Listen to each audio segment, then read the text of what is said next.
Ramy at the beginning of the film is singing for thousands and thousands of people is on Tahririn square. I think that's the best introduction.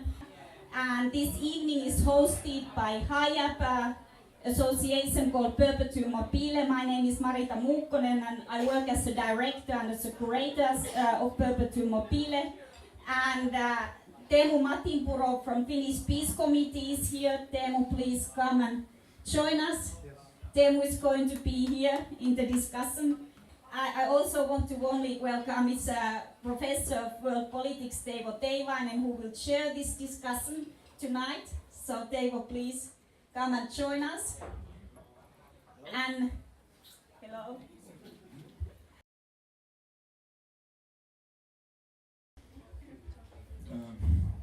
Simply, I was very lucky to live my revolution in Egypt and to be a part of it. I'm one of the generation who born when new life started by our Egyptian revolution. Before the revolution, our generation, we didn't care a lot about our rights or our freedom or anything else. We just trying to living our life only, and it was very difficult to think that there's a hope for difference in the Middle East, not only in Egypt. So when the revolution started in 25th, I didn't join it. I wasn't an activist before. I was just a singer, had some political and revolutionary songs, and that's what helped me when I joined the revolution Tahrir Square. Then I joined the second event in the revolution in 28th of January 2011. And we started our fight with the police in the first. Then it's rise day by day. Then we get rid from our last president, Hosni Mubarakin. And I was playing two roles in my revolution between my friends there. I was protester when we had a fight or something, and also if I could help the people with the music, I'm always trying to do that, because my belief in the power of music and the art in the revolution increased day by day till now, because I saw the people in the square really affected by the power of music and all the kind of arts. I just saying about the music that it's the strongest, powerful, peaceful weapon in the world, and you can change a lot with art. So I'm just fighting with my art, and now I'm here because of that. And the only thing I want to add that in Egypt they're struggling still there, and the people there are still protesting, and the situation in Egypt is not changed a lot. Maybe it's worse in some points. So our revolution is not end yet. We're still fighting.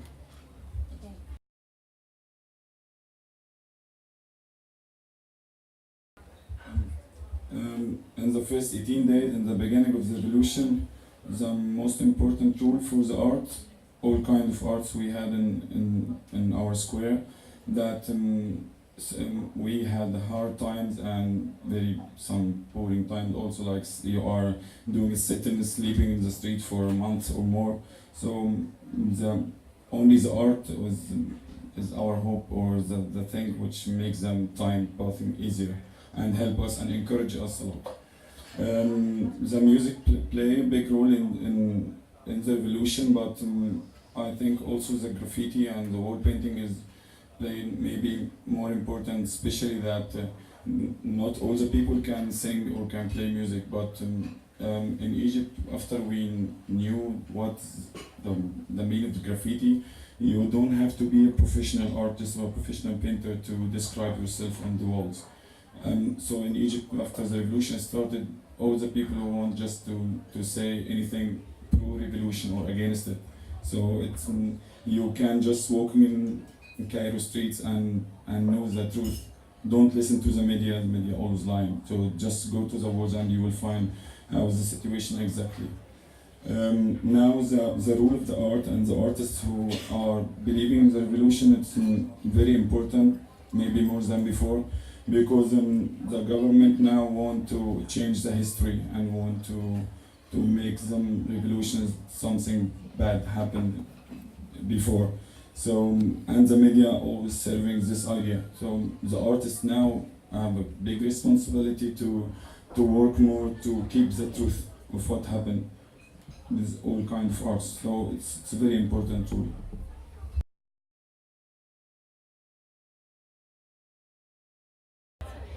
I think the difference between Egypt and the other experience that in Egypt before the revolution, it was very rare to find this alternative kind of art.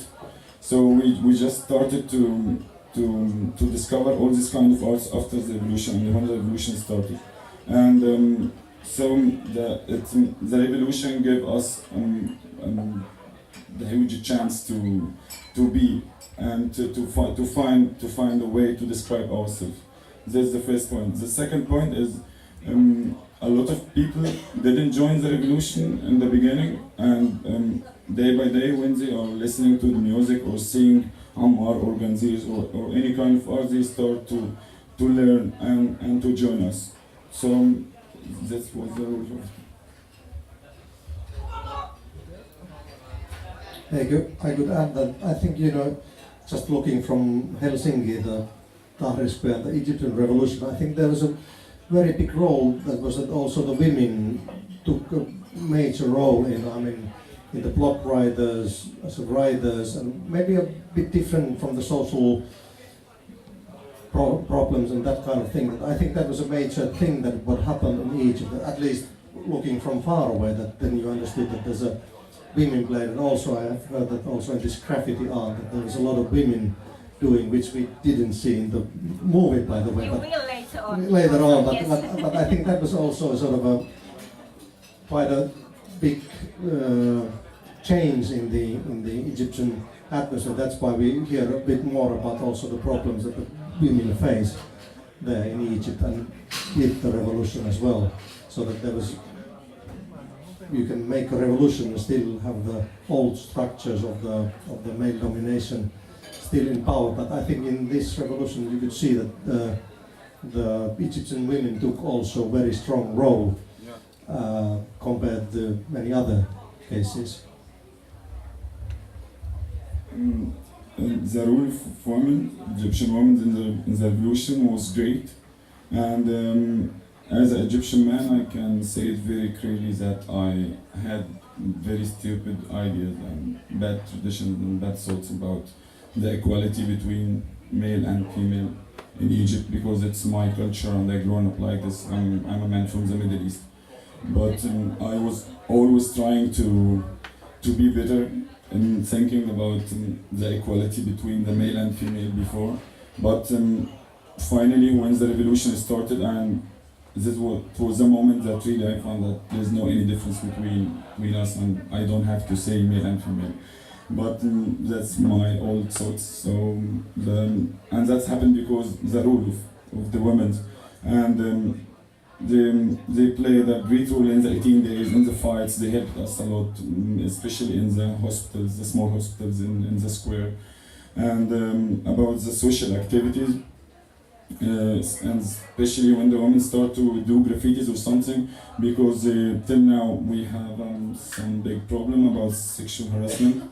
So in the last 2 years, the women start to make a very powerful campaigns against this phenomena, and I think now that the women's rights start to be stronger in Egypt, and I'm not the only one who will start to convert his way of thinking about the equality. So since so many movements have been inspired by what happened in Tahrir Square and the Egyptian process, like for example Occupy Wall Street was very directly inspired by what happened in Cairo, and many other movements have been.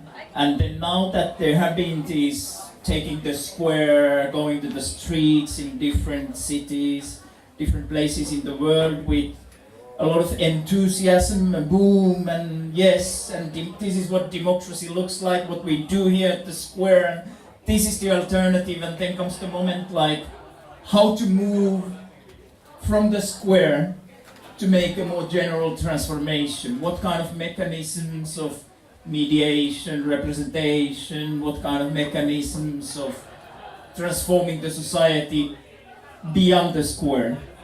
First occupying the square, and this is where many of the movements that have taken to the square in different parts of the world have found many dilemmas and then have come sort of bust, boom and bust in many, like Occupy Wall Street, for example. So in Egypt, how did you see this process of taking the square and being on the streets, and then what? How to change the country beyond the square? I will start the answer, but if I know exactly what is the solution, for sure I will go to do it now. But I can say that and when the revolution started, it was in the peak, and we didn't think about anything else. We just go to make sit-ins and to protesting and doing marches and fights with the police or with the government. And when the situation become more weak, now we start, especially now that nothing happens in the streets like marches or sit-ins, so we started to think about different ways to reach our goals.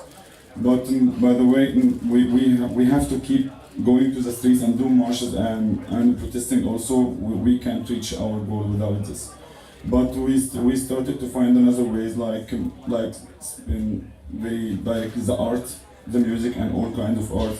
And also some people, some of our friends in Egypt now are going to the poor people to talk with them about what's the meaning of freedom and what's their rights, and you have to ask about your rights, because a lot of people, they didn't educate well, so they even don't know that what's the freedom or what we are asking for. So the word of mouth between the people who know what's the freedom and just giving the meaning to the poor people, it will help in the future. So we have to work in the social life and to make the culture be better, and to learn the people, to teach the people what is the revolution and what is the freedom. So not only struggling or protesting in the streets, it will not work alone, both of them. So this is the second step.